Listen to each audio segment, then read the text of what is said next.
সাগরে অনেক পরিমাণ ঢেউ, আর সাগরে ঢেউ তো থাকবেই। যখন বাতাস বেশি হবে তখন ঢেউ বেশি হবে।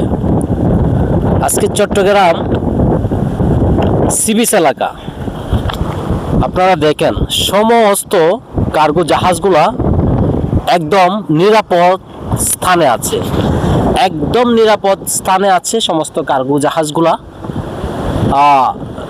যার যার অবস্থানে নিরাপদ হয়েই লঙ্গর ফেলে আছে।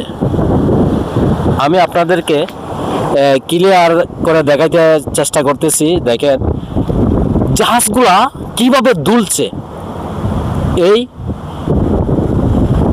ঠান্ডা বাতাস, কনকনে বাতাস এবং ঢেউ, এই ঢেউয়ের কারণে জাহাজগুলা দুলছে তো দুলছে।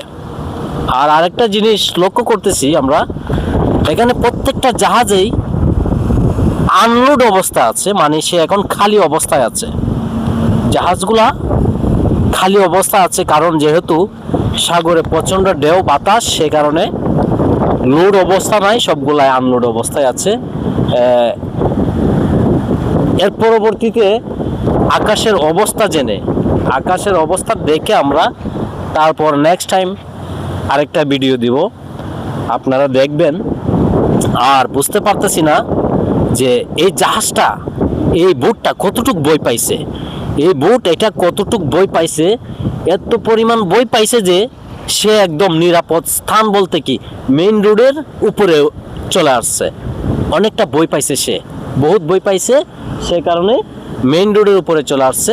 আর বাকি জাহাজগুলা নির্দিষ্ট স্থানে আছে, সাগরে থাকার কথা সাগর